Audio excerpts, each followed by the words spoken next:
Bismillahirrahmanirrahim. Let's continue with the cellular adaptation. Third one is hyperplasia. It is defined as increase in number of cells and consequent increase in tissue organ size.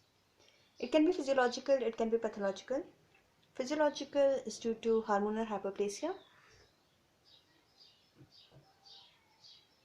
that is proliferation of glandular epithelium of female breast at puberty and pregnancy.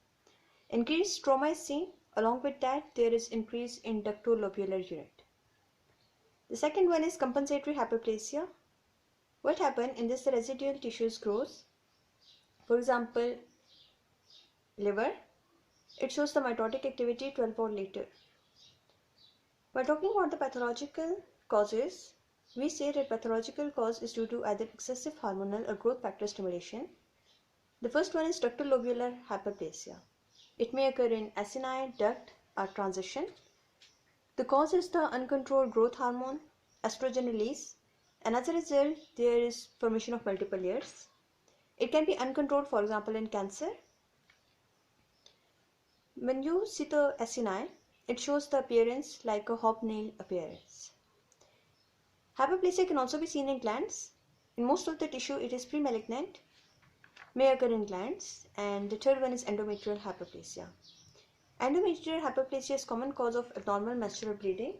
It can be simple, it can be complex. Simple involves a simple cystic hyperplasia, that is without atypia or with atypia. Okay, what do you mean by this term atypia? A means without or irregular. Typia is used for the infection or irritation. So atypia means without type. So endometrial hyperplasia can be simple or complex, and within the simple it can be either simple cystic hyperplasia without atypia or with atypia. Fourth one is benign prostatic hyperplasia. Above age 65, most of the greater than 80% of male develop benign prostatic hyperplasia that can be either symptomatic or asymptomatic, and they never develop carcinoma because of androgen, as androgen acts as a protective measure and it is anti-neoplastic. Connective tissue in wound healing, connective tissue are attracted toward the site of injury. Fibroblasts are there, blood vessels are there, and leukocytes are there. So here it acts as a protective mechanism, and hyperplasia is seen over there. Viral infections, for example, in human papillomavirus, skin warts are seen, or increased mucosal lesions are seen, and it occurs due to masses of hyperplastic epithelium that is seen over there in certain viral infections.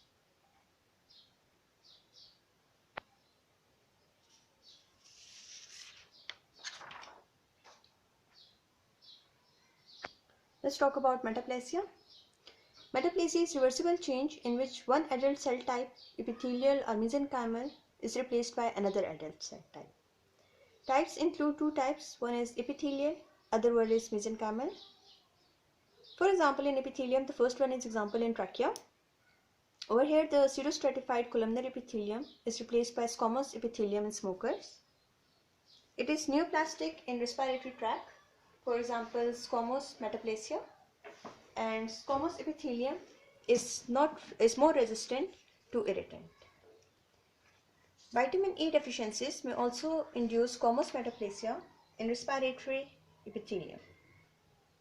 Although the metaplastic squamous epithelium has survival advantages, important protective mechanisms are lost, such as mucus secretion and ciliary clearance of particulate matter. Epithelia metaplasia is therefore called as a double-edged sword. In transitional zones of body, epithelial metaplasia is also seen, for example, in gastroesophageal. What happens over here? That in chronic gastritis, the normal stratified squamous epithelium of the lower esophagus may undergo metaplastic transformation to gastric or intestinal type columnar epithelium. Metaplasia may also occur in mesenchymal cells, but in these situations, it is genetically responds to some pathological alteration. Example, myositis ossification or extra bone formation in soft tissue in foci of injury. Transitional zones of body, over here I have left two examples. Second one is anorectal. In it, columnar is changed to squamous, and transitional zones of body, metaplasia is also seen in endocervical case. That's all from cellular adaptation.